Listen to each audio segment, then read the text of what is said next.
Гласот на Америка на македонски. Преку една деценија вашиот прозорец кон САД. А сега, директно од студиото во Вашингтон. Добро вечер, го гледате ТВ журналот Newsflash на Гласот на Америка на македонски, а со вас во оваа емисија ќе биде Јулија Велковска. Американската државна секретарка во Израел децидна дека САД ќе ги употребат сите расположиви средства за да го спречат Иран да дојде до нуклеарно оружје. Истрага во Сенатот како глобална банка овозможила перење на пари во САД во износ од милиарди долари.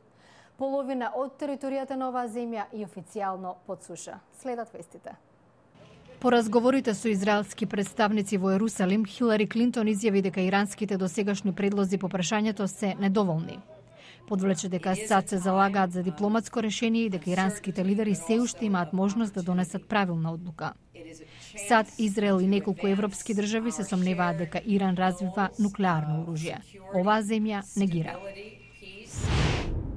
Американската морнарица соопшти дека нејзин брод во крайбрежјето на Обединетите Арапски Емирати отворил оган врз рибарски брод што се движел со голема брзина кон него и се оглушил на предупредувањата да застане.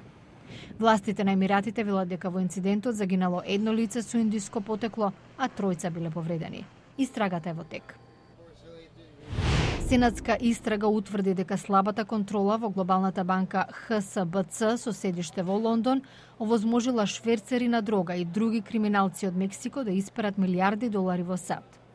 Во извештајот од истрагата стои дека банката имала деловни врски со компании поврзани со терористички активности и ги заобиколила американските финансиски санкции против земји како Иран. Повеќе од половина од континенталниот дел на САД официјално е под умерена до екстремна суша, најраспространета последниве 56 години според владиниот оддел за земјоделство. Тој прогласи вонредна состојба во делови од 26 сојузни држави. Метеоролозите барем неделава не очекуваат дожд или заладување.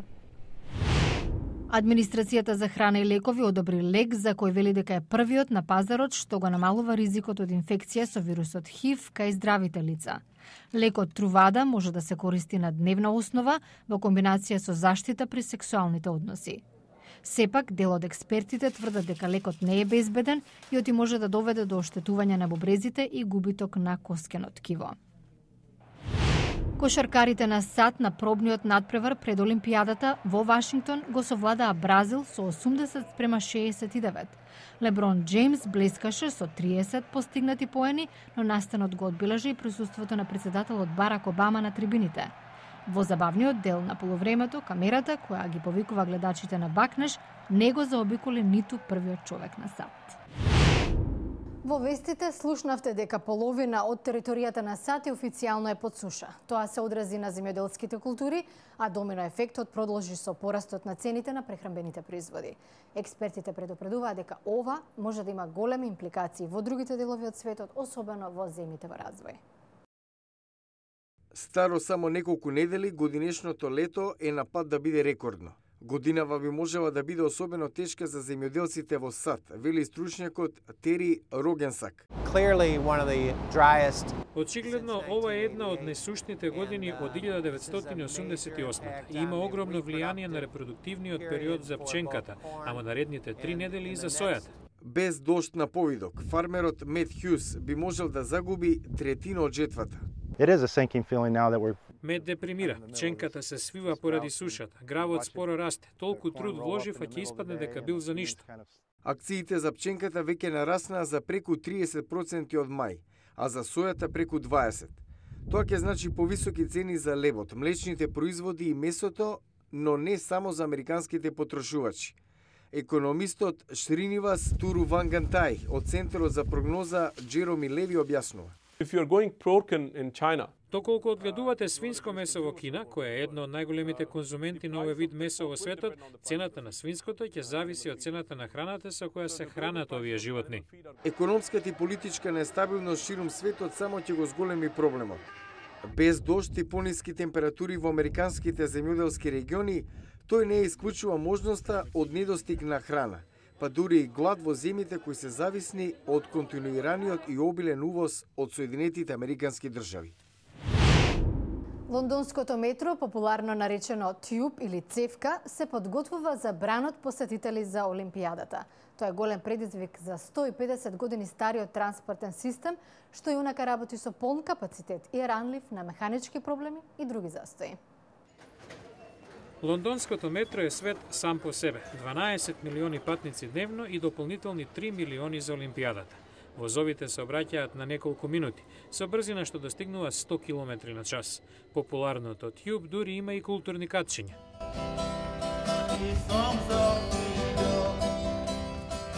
Последниве години пругата во вкупна должина од 400 км мина низ реновирање што чинеше 10 милиарди долари. Марк Иверс е официјалното лице задолжено со обраќајот за Олимпијадата да тече безпрекорно. Сторивме се што можевме транспортниот систем да одговори на напливот за Олимпијадата, но се може да се случи. Затоа персоналот е подготвен да се справи со инцидентите веднаш. Ако откаже една од линиите кон Олимпискиот парк, има 10 други. Метрото е распространет систем со 11 линии, 270 станици и десетици придружни надземни и меѓуградски железнички линии. Може да биде конфузен, особено за олимписките посетители кои не говорат англиски. Членот на Организациониот олимписки комитет Джонатан Едвардс ветува: "Ќе сториме се да ја намалиме можноста за застој, но ги советува патниците да ја најдат најдобрата маршрута, да бидат трпеливи и да одвојат доволно време за патувањето."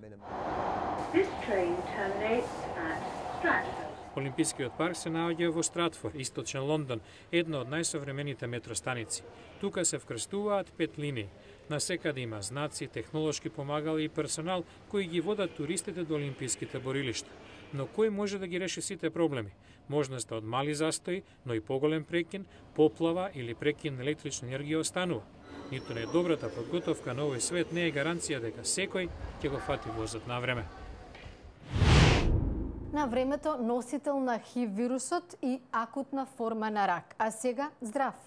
За кого се работи и како успел да се излечи? Гледајте во утрешен Ньюсфлеш. Човекот која победи сидата, инспирација за нови медицински истражувања против чумата на 21. век. Гледате утре во Ньюсфлеш.